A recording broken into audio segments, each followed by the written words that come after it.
how did y'all split up? I guess go through your kind of story, you know, from graduating high school and you went to college and beyond that. Yeah. Well, I went through college, studied economics at 21 or 20 when I finished college. Grant tells me it took him 6 years. Didn't remember that part. But as soon as I got out, dude, I left Lake Charles. Mm-hmm. My mom had kicked us both out of the house, said that never, ever come back. She would not clean one pair of underwear. She would no longer allow girls in the house at all times of the morning and night. No more 3 squares a day. And get the fuck out of the house. Basically, like, get the fuck out of my house. You're irresponsible. You don't. She could no longer hit us enough times. We were 18, dude. We were strong. Right. By that time. Yeah. She would go on a date. We would rip the guy's head off. I mean, like, we would show up to the door to welcome him into the house. And we're just both, you could feel the energy. We want to kill something. Yeah.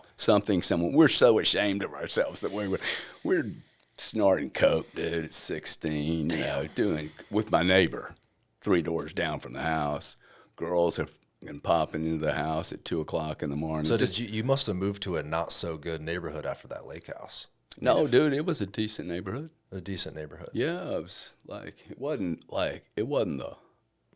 it was better than the neighborhood this place is in. I was out there going, damn, man, I gotta get my damn We're in Glock. Ybor City here, yeah. It's a little, I guess, rough, you would say, but. No, I mean, it wasn't like we were living in poor. Okay? Yeah. We were living on 10th Street. It was like Oak Park. It was a whole subdivision, and a brand new one. I mean, she probably made some money on the big house she sold. Yeah. But so you had to get the hell out. Whether not by your own choice. I mean, you guys were forced. No, out well, of I was terrified. I had this degree, Garrett, and I had no clue what to do. Like, I'm literally spent 4 years in college. I'm like, okay, I have to go do something now to earn a living. My mom's not going to take care of me. And my shame level, I could not possibly live with my mom. For me, that was like not even close to being an option. Went to Houston, got a job, and that was when he and I was done with him. I was like, bro, you're just a train wreck of a human being. I mean, he was, he just, got in too deep. Started doing a lot of crazy shit. Yeah. Now, I'm not saying I wasn't doing crazy shit too, but I thought he was going to get killed. And the people he was hanging around with. So I went out.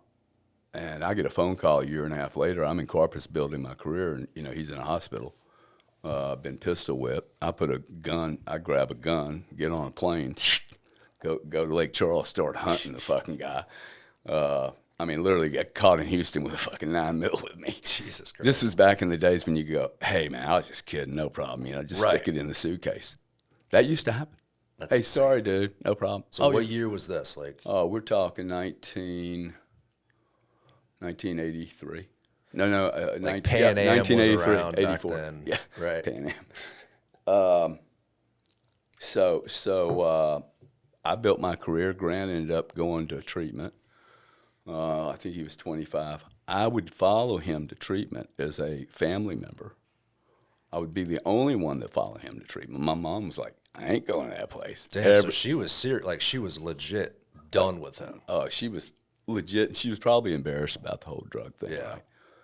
None of the family members but me would go. They have these family programs. And I ended up staying because I'm sitting here working for a company, had a really serious, like I had been having surgery since I was 7 years old. So that was my drug. That's where I got in trouble with drugs. First, when I was 7 years old, somebody stuck Valium in my veins, and I was like, whoa, that is an experience. Right. And would go on to create a life of 13 surgeries, right? I've had 13 freaking surgeries, and I look at it and go, okay, there's something going on in the mind that would drive someone. Now, I've had I've hurt myself a lot, yeah.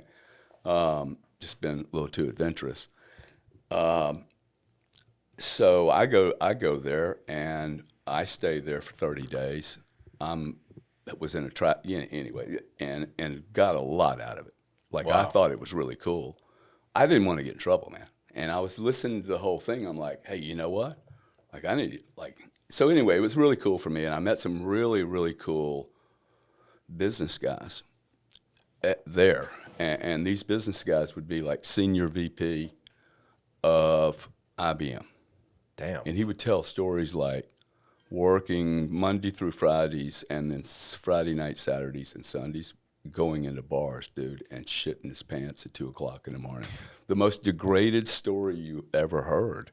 And then Monday morning, he would he's the transform, dude, into, Yeah. I'm like, fuck. You know, I have now 30, 40 years of experience. Dude, that is real life. Right. There are so many business people that live a completely different life Oh yeah. that it's mind-boggling. Some of them wear it with the dark circles and you know, the waistline that's a little too big, and you can kind of tell, like, damn, that dude gets down on the weekend. You can kind of tell. Some people hide it better than others. Yeah. So you're in this treatment center. You get a lot out of it. At that point, was Grant, you know, was he better? Was he like, all right, I'm gonna make a change. I'm gonna go back. I'm gonna fix everything. Yeah, he had gone back, and that's when he went to work. You know, he started and he eating humble pie. And he was doing his thing, kind of maybe tail between the legs, whatever, trying to build back relationships. Yeah, that would take him to like almost 30 before he actually left mom. Wow. 29 or 30. Wow. Caused a lot of pain, I'm sure. You know, that's why it took him so long. Yeah, Had to rekindle those probably relationships. just really lost, man. Yeah. You know, he was attached to a chick that he really dug that, you know, she was bad news, sexy as all get out. But, man. That's a big trap for men, man. Oh, totally, dude. Big trap for women, too. Yeah. In fairness, big trap for women. It really is. So you, after that, moved back to Texas and continue your career. And you said you were in oil and gas trading commodities. Yeah. And what did you study in school? Economics and marketing. Oh, cool. Yeah. I didn't need my education to do what I did. No chance. That was kind of I learned nothing in school that would allow me to become one of the largest energy traders on the planet. If you enjoyed this clip, click here for the full episode and make sure to subscribe. Thank you guys for watching.